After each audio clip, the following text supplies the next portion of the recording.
What's up, everybody? Welcome to Fitness Under Fire. This is episode number 2. My name is B.Friend. We got Scotty Freymond up top, Clay Hamilton, and special guest today, Adam Neifer. And topic of today's show is an interesting question that we were posed with. Should the Open only take place in affiliates? And we'll have plenty of opportunity to kind of go around the horn, offer some pros and cons to the possibility of that. But before we get to that conversation, just as we are about a month out from the start of that, we'll give a little update on where we're at right now. This data is thanks to our friend Mike Halpin at Known and Knowable. We're over the 54,000 registration mark. We're ahead of last year's track by a considerable amount at this day. And relevant to our conversation today, about 50,000 of those 55,000, which is about 92% people are registered in association with an affiliate. Historically, the non-affiliate numbers are usually about 10%. So we're in a general ballpark relative to that. I think it's good context for what we're going to talk about. Keep in mind throughout this conversation that in an average year, 10% of participants are not doing the Open in affiliates. So I think only appropriate to have Adam kick us off here. We're going to start with the pros. And as an affiliate owner, someone who's been around the sport for a long time, but also the community for a long time, Adam, what are your thoughts here about the positive aspects of considering only Open being able to be done in an affiliate? Man, dude, I love the Open. I'll just open with that. It's the best time of the year being an affiliate, and man, it's one of those times that people like look forward to, but also dread at the same time, leading up to it for the entire year. And as pros for having affiliate only Opens is just like, I guess, leading people into affiliates and just experiencing the magic of what affiliates have to offer. I think affiliates, I'm biased. CrossFit is the best way to get in shape and to become the best version of yourself that you can be for a lot of reasons. And the more people that we have getting into affiliates are going to have life-changing experiences. And I think that's awesome. Clay, we'll bounce over to you. I mean, obviously, this is a great point to start us off is if people are being forced to come in there to do these workouts, they also get exposed to the community there. So I'll let you build off of what Adam said. Yeah, well, I feel like something I've heard a lot lately this season, and I don't know if it's just me, but I've heard a lot of this statement that says only CrossFit is CrossFit. And to me, I think Adam would agree that part of that definition of CrossFit, to me, as a previous affiliate owner, includes the community aspect. So doing a CrossFit workout's one thing, but actually doing CrossFit, which is what the Open really is all about, I think requires that community aspect. And one of the things from an affiliate standpoint as well, I think could be a big pro is, as we all know, in the last couple of years, our affiliate numbers have been trending down. And I think an incentive like, hey, let's be honest, most of those gyms are still doing CrossFit and they're probably doing the Open and they're having fun with it. And that's great. But perhaps making it a requirement that you have to be an affiliate in good standing would be that little nudge that a lot of those gyms who unaffiliated need to get back on the bandwagon and re-affiliate, knowing that they can't do it otherwise and they're really missing the boat. So it might make them remember how important the community aspect was, how important it was to be part of CrossFit by name. And I could see that being a con across the globe. I mean, a pro. Yeah, and both of those perspectives are, we're talking about maybe for the affiliate owner and some benefits of having that extra thing there. Scott, I know you've looked at this also from the athlete perspective. Yeah, that's a really good point, Clay. I hadn't thought about that much, that would be an incentive for people to re-affiliate. I like that. From the athlete's perspective, I think once you walk into an affiliate and experience the Open, like how I did the first time I experienced CrossFit, it can be a total life changer. So you are going to have a better experience as an athlete doing it at an affiliate. I think you provide support for them, but they are also providing support for you. from a coach's standpoint, because I've been coaching for about 10 years, I want to see more people in the gym. I mean, the more the merrier, and especially new people, and to see like the looks on their faces, when someone gets their first muscle up or whatever it may be, that's the magic. So if you can, I definitely recommend it. That number of 10% is a little higher than I expected who don't do it in the affiliate. Yeah, and I think we'll get to that in a little bit. I want to throw it back to Adam and ask you, Clay, you'll be able to jump in here in a second too, but in the line with what Scotty was saying, if there's someone new that hasn't been in your affiliate before and they show up on a Friday night and want to do the open workout, what's that process look like for you in terms of integrating them into your community? It is a blast. Who doesn't love watching somebody do their first CrossFit workout?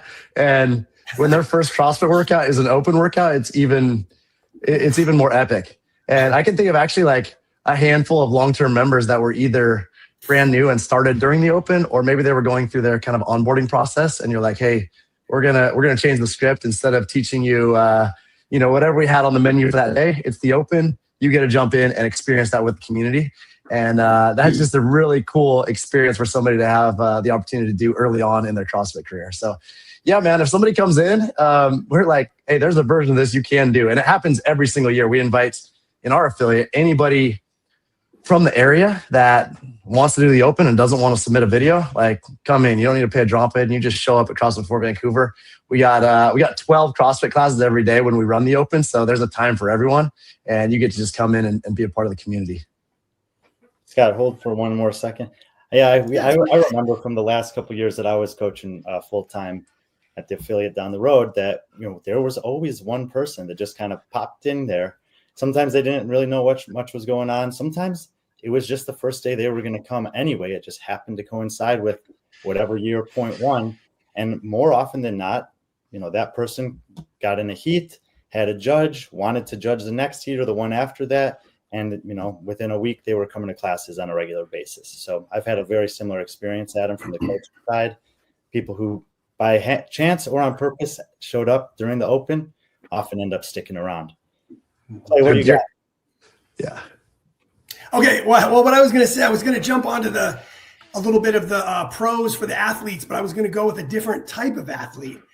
And I was going to touch on the elite athletes. So one of the things that would be really cool about this is even those elite athletes, even those, let's just pick a random guy, Justin Medeiros, let's say. He may happen to have a really nice, shred shed, and he can do the open workouts there.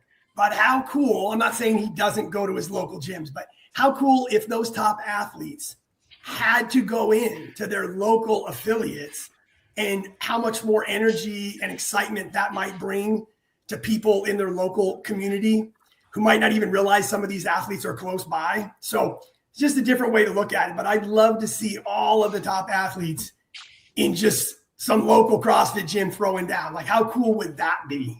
Or what if they affiliated with Red Shed and opened it up for a specific number of people to sign up to come there and do the workout at their personal affiliate? Well, there you go. Just another incentive for people to re-affiliate or just affiliate in general. I couldn't agree more. Hey, and you know what? Little known fact: CrossFit Shred Shed is an official affiliate. It is a CrossFit affiliate in good standing. It might not have classes, and it's legit. But to your point, you're exactly right. And the athletes showing up. In fact, we did this last year. We've done this at Fort Vancouver and at Canvas and some of the local gyms in Boise. The athletes have a great time showing up and being a part of Friday Night Lights, and that's a lot of fun for them too. That's great. Scott, anything you want to add on the pros side? Yeah, just having experienced that, Justin showing up at CrossFit Canvas here and, hopping in to cheer people on and, even judge people. Like, if you've got Justin Medeiros right next to you cheering you on, like, you're going to try a little harder. So it is a very cool experience for people. Well, and it also speaks to one of the coolest things about the Open, which is, this is the one time of the year that no matter who you are, you can sign up and be on the leaderboard with those people. So whether this is a rule or not that the open workouts have to be done in affiliates, I just think that more of the top athletes should go to the gyms nearby and integrate with their communities there. You're already integrating with them on being on the leaderboard. You can talk to, even if you don't go to the gym, you can reach out and talk to someone and show up and schedule something. And that would be undoubtedly a cool thing for everyone who's a part of that community. I'm sure a lot of them do it, huh? Like, I bet a lot of athletes do it. Just don't hear much about it. Well, in the nature of our show here, we're going to talk about some of the drawbacks to this. I think we'll start with Adam again, and you can take it any direction you want, and we'll build off of you. Yes, cool, man. I mean, I'm going to start big picture, and I think that one, I hate following rules. Like I'm not naturally a rule follower, so I'm in the cons. Like this is the camp that I would plant my flag in terms of like. I would prefer to not force people to go to an affiliate to experience the Open, because although there are some pros to mandating that, I think the more people that participate in the Open overall, the better. And so I think there are more cons than pros to forcing people to go there, because the cons to forcing people to go to affiliates is it just means not as many people are going to participate in the Open, and not as many people participating in the Open is going to just exclude people from experiencing the magic of CrossFit in an affiliate or not. I would say the two things that we want to find in the Open, the point is, number one, it's the first step in the process of finding the fittest on earth. And in order to make that happen, we have to cast as wide a net as possible. And so forcing people strictly to go into affiliates would just, it would make that a little bit tougher for some people, especially if there's not an affiliate nearby. And so for that reason, I think that the cons of forcing people to go to an affiliate for the Open would just exclude more people from participating. And you mentioned 10%. I want those 10% of people to participate, even if it's not an affiliate. Clay, you want to build on that? Yeah, I can't argue with that. I would go once again from my past affiliate experience and say, the burden of time, equipment, and space that we would put on affiliates. Now, if you have if you have a really big affiliate and you have all of this equipment and tons of coaches, this probably seems like a great idea for you. But if you're maybe a startup gym around the corner, you don't have a lot of classes, you don't have a lot of staff, you don't have a lot of equipment, and then all of a sudden you're getting inundated by people who feel like who have to come there, it might end up with a negative experience because you might not be able to host it appropriately and give a good, safe environment. And then those people wouldn't have a good experience. And so it could even maybe remind them of why they left the affiliate in the first place. You know what I mean? So I could see the pressure and that it puts on the owners of the gyms to pull off a good event. That I definitely see that as a con, as well as what Adam said about casting the widest net possible. Scotty, what do you got for us? Yeah, I mean, I agree with both of that, like especially the inclusivity part of it. That's the whole ethos of CrossFit. We want to be as inclusive as possible. And so to force people to do it in certain places, I think, it eliminates some people like who don't have access, or they're not, a gym isn't close enough to them. I think there are some people who would prefer to do it in their garage, which I don't understand personally, but if you're one of those people, like you should have the right to do that, area alone. I feel pretty safe though in my little garage gym. I feel like it's like my safe spot, my safe space. I normally do go in and do it, but sometimes if it's a really bad workout and I know it's going to be bad and I'm going to look really bad doing it, sometimes I only want my wife to see me. I can't lie. Yeah. Maybe not even that. Just set up the phone. Yeah, exactly. Yeah. I will.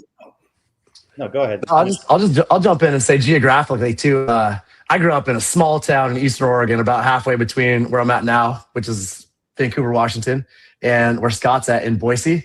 And I tell you what, out in this little farm town, there's I don't even know where the closest affiliate is. I guess it'd probably be Pendleton. And so, that's like an hour and a half drive. And I don't want somebody in that small town to not do the Open just because it's not it's not practical for them to be able to drive an hour and a half to get to an affiliate when they could do it in their I mean, for me, it was a barn, no heat and that type of thing. So, yeah. A question for you there. Would it even be practical to open an affiliate in a town like that? Man, that's a big can of worms. My personal opinion, and I don't know how it works on the CrossFit HQ side, but I personally believe that there should be tiers of affiliates where, like, if you are a garage affiliate, like, that's been around for 15, 20 years, but you're not trying to run a business, I would love to see an affiliate fee that had a price point that made it practical for you to do that. Versus if you're a gym like ours, which is, more of a commercial setting where there are coaches making a living being professionals in our space. That looks a lot different. So yes, I would love to see, small towns or garages or barns have accessibility to being able to affiliate, but I have no idea what that looks like, on the CrossFit HQ back end. Yeah, that was part of the reason I asked, because, one of the cons is that then more, people in those situations where maybe the appeal of doing the open in the garage is because of logistics. The price point to open an affiliate, if you're only going to have maybe 5 people in your town of 500 that would ever come there, it doesn't make any sense. And so you would be kind of eliminating them from that perspective. I wanted to share a little history. I won't be able to remember the exact details, but during the earliest years of doing the open, about 10 years ago, I would kind of look through the leaderboards for videos, and every year I would come across one that was just like crazy. Like, I remember watching this video, one guy of a guy like on a cliff in Kazakhstan, weighing rocks, tying them to a bamboo stick with rope and doing thrusters. I mean, this was a totally disadvantageous way of doing it, but it was very creative. And to the point you guys were making, he was able to participate while he was on vacation, doing some extreme hiking thing, and he still wanted to throw down, and he found a way to make it happen. So those are the types of I think, fun and cool things that could also be lost in this model. Hey, what you guys mind if I throw out just like a counter thought to that, perhaps? Sure. Not that I don't agree with you, but there might be some folks out there who still think all the pros were winning out. We don't have to be like other sports if we're going to call it a sport. But I kind of would say if we were to look at other sports who claim themselves to be world champions, there is always a barrier to entry, if you will. Like, for instance, the best chess player in the world could have a chessboard made out of like driftwood and rocks in some hut in some village in Indonesia. And that doesn't mean that they're still going to crown a chess world champion. Do you follow me? Like, in every other legitimate sport, you have to travel to certain qualifying events, certain sanctioned events to work your way through the process to get to the world championships. So although I do personally agree with all of the cons we have said, I don't think it's ridiculous to think that you could pull it off with the requirement of, hey, sorry, I mean, you have to travel, but it wouldn't be, we would just be in line with every other sport that did that. That's just another way to look at it. Not that I agree with that, but I just wanted to throw that out there. You guys think that if this was a rule, that we would see an increase in affiliates in the next month or the next year if they put it in place a year ahead of time? I do. I don't know how many it would be, but I think you would definitely get, not necessarily like brand new affiliates just because of this, but I think you'd get some people who were on the fence, who de-affiliated a year or so ago or whatever, for whatever reasons, who've been thinking about coming back, who've been missing it, who this would be just what they needed to say, all right, we're back. I think you'd get some, but I think you might get some going the opposite direction. Like, lots of affiliate owners don't like being told what to do. like Adam. I think Adam just said that. That's true, man. Yeah, they tell somebody what to do, and it's like, man, I just want to dig my heels in a little bit. But the other point that's important about this is, like, at the end of the day, the title is fittest on earth, and it's important that, like, that title can come from any background, right? It can't, if it's just CrossFitters that are going for the fittest on earth, now you're only the fittest CrossFitter, right? But if it's fittest on earth that can come from anywhere, then, whatever, if they come from an F45 or an Orange Theory and they win title of fittest on earth, awesome. If you found a better way, great. Right. And so I think that's an important piece of the puzzle is, if you limit to just CrossFit, again, that net isn't as big as we want. And we're missing a little piece of the puzzle there. That's the word. That was good. Yeah, it was good. That was good. I threw that out there and you just answered it perfectly. Right?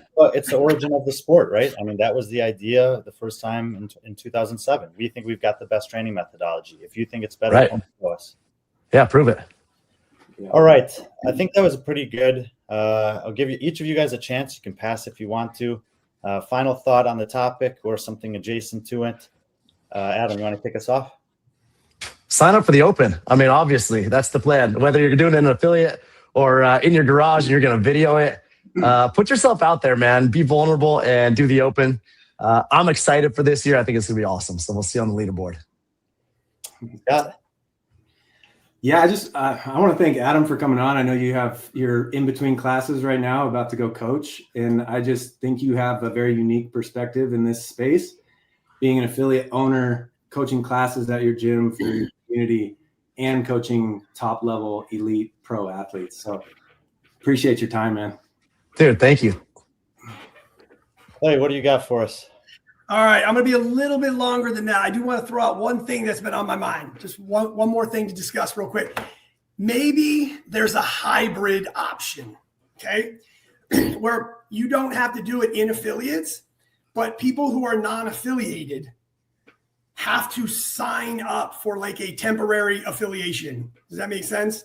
Like you have to, it's almost like, isn't the Mountain West Championships kind of doing this where you have to sign up to be a host gym for their qualifier? Isn't that right, Scott? Yeah, he's starting a new like qualification system where there are host gyms doing throwdowns. Okay. So I'm trying to use that as an example. Like, in other words, F45, any gym that wants to be a host can be a host. So you can still video and tape it and stuff too. But what if we had an opportunity to generate more money for CrossFit, more money in the athlete prize purse by selling like this temporary affiliate? So gyms could, like, if you will, just purchase what's called an open affiliation, and they'd be required to have a certain amount of people do the judges course.